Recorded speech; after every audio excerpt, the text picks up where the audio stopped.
쓸모아. 일본 정부는 지난 7일 북방 영토의 날 기념행사를 열었습니다.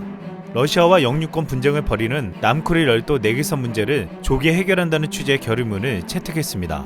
아베는 이 행사에서 쌍방이 받아들일 수 있는 해결책을 찾기 위한 공동작업을 통해 협상을 착실하게 진전시키겠다고 말했습니다. 결의문에 여전히 일본은 이들 4개 섬이 일본의 고유 영토라거나 발한 실현을 목표로 한다는 예전의 표현을 그대로 사용했습니다. 일본 아베 정권은 오래전부터 쿠릴 열도가 일본 땅이라며 돌려달라는 시도를 끊임없이 하고 있습니다. 하지만 러시아는 어림없다며 완강한 태도를 보여왔지만 일본 측의 계속된 시도에 조건을 달고 있습니다. 쿠릴 4개 섬은 전쟁의 결과로 러시아 영토가 된 점을 일본이 먼저 인정할 것과 주일 미군이 철수해야 한다는 것이었습니다. 또한 지난 1월에는 푸틴은 러일 평화조약 체결에 앞서 쿠릴 열도 일부가 일본에 반환될 경우 주일 미군 위협 배제를 명시하는 문서를 요구한 것으로 알려졌습니다. 러시아는 쿠릴 열도 일부 섬을 일본에 반환하기 힘든 이유로 이 지역에 미군 기지가 건설될 수 있다는 점을 들어왔습니다. 이에 아베가 2개 섬을 돌려받아도 이곳에 미군 기지를 설치하는 일은 없을 것이라는 입장을 전달했지만 러시아 정부가 이에 대한 불신을 드러낸 것입니다. 일본 외교가에선 일본이 문서할 수 없다는 점을 미리 꿰뚫어보고 협상을 지연시키려는 러시아의 노림수라는 해석도 나왔습니다. 즉 일본은 끊임없이 러시아에 애원하고 있지만 푸틴은 이런 일본을 가지고 쥐락펴락하고 있다는 분석이 나오고 있습니다. 러시아가 일본을 신뢰하지 못하는 이유는 최근 일본의 행보에 있습니다. 일본은 지난달 20일 독도가 일본 영토라고 주장하는 내용을 담은 영토 주권 전시관을 7배 규모로 확장 이전한 바 있습니다. 여기에 한국의 거센 비판을 받았지만 쿠릴 열도 섬에서도 자국 땅이라고 주장해 러시아의 반발도 샀습니다.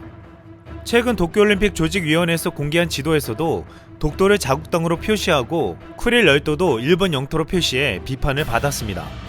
또한 지난해 일본 초등학교 교과서에서도 도쿄 센카쿠 열도를 포함해서 쿠릴 열도 4개 섬까지 일본의 영토로 표기한 것을 통과시켰습니다. 이 같은 일본의 행태에 한국, 중국과 함께 러시아도 반발했습니다. 특히 독도의 경우 한국이 불법 점거하고 있다라고 기술하며 일본 초등학생들에게 잘못된 역사의식을 심어주려 하고 있습니다. 푸틴은 역사적 사실을 부인하는 일본에게 연이어 강하게 비판해온 바 있습니다. 2014년 러시아 소치에서 푸틴은 시진핑을 만나 일본의 군국주의가 중국 등 아시아 피해국에게 범한 악행을 잊어서는 안 된다고 말했습니다. 2016년 푸틴은 일본에서 아베를 만나 정상회담으로 쌓인 피로를 이곳 온천에서 완전히 푸실 수 있을 것이라고 하자 가장 좋은 건 피곤한 일을 만들지 않는 것이라며 아베 호의를 무시한 바 있습니다. 푸틴은 피곤한 일을 만드는 아베에게 연이어 행동으로 보여주고 있습니다. 지난해 12월 러시아는 일본 어선 5척을 문어 어획 쿼터를 위반했다며 납포했습니다. 결국 1억 2천만 원의 벌금을 받고 풀어줬습니다. 최근 1월에도 쿠릴 4개 섬 인근에서 조업 중이던 일본 어선 한 척을 납포해 벌금을 받고 풀어줬습니다. 지난 25일 일본 사법당국은 일본 주재 러시아 통상대표부 직원에게 소프트뱅크의 기밀 정보를 팔아넘긴 혐의로 아라키 유타카를 적발했습니다. 아라키가 러시아 통상대표부 요원에게 수차례 접대와 현금을 받고 기밀을 유출했다는 것이었습니다. 이미 지난해 12월 러시아는 한 일본인이 러시아 군사력에 관한 기밀 자료를 확보하려다가 잡혔다고 밝히며 추방한 바 있습니다. 이 같은 상황은 지금 러시아와 일본 간의 스파이 갈등으로 커져가고 있음을 보여주고 있습니다. 지난 22일에는 러시아에 수입된 일본산 자동차에서 기준치 이상의 방사능이 검출됐다고 반송되기도 했습니다. 최근 러시아는 일본과의 갈등을 전면에 드러내고 있지만 반면 한국과는 더 가까이에서 손을 잡으려고 하고 있습니다. 푸틴은 지난해 12월 2020년을 러시아 연방과 대한민국의 상호 교류 해로 선포한다고 밝혔습니다. 또한 지난 7일 홍남기 경제부총리는 러시아에서 세계 최대 규모의 한류 문화산업 복합 행사인 K콘서트와 한국 상품전을 개최할 것이라고 말했습니다. 러시아는 신북방 정책의 핵심 파트너이자 올해로 우리나라와 수교 30주년을 맞아 경제협력 중심의 채널을 외교 문화분야까지 확대하기로 했습니다. 한국이 러시아의 경제협력에서 가장 큰 시너지 효과를 내는 것은 러시아 원천기술과 한국의 응용기술과의 만남입니다. 이것은 러시아의 원천기술을 한국이 상용화시킨다는 것인데 기초과학 강국 러시아의 소재부품 장비 원천기술을 세계에서 최강의 응용기술을 가진 한국과 협력하여 만든다는 것입니다. 이것은 지난해 일본이 원천 기술을 기반으로 한 부품과 소재 수출을 규제하여 현재 국산화와 수입 다변화에 대한 이야기가 커져가고 있는 상황에서 러시아와의 협력은 큰 도움이 될 것으로 전망되고 있습니다. 한국의 엑소 아틀레트 아시아는 하반신 마비 장애인용 웨어러블 로봇을 개발 생산하고 있습니다.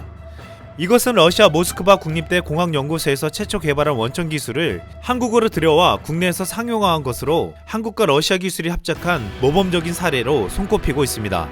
특히 앞으로 조선기자재와 의료기기 산업에서 한국의 우수한 생산력과 러시아 기초기술을 결합하면 국제 경쟁력이 배가 될 것으로 전망되고 있습니다.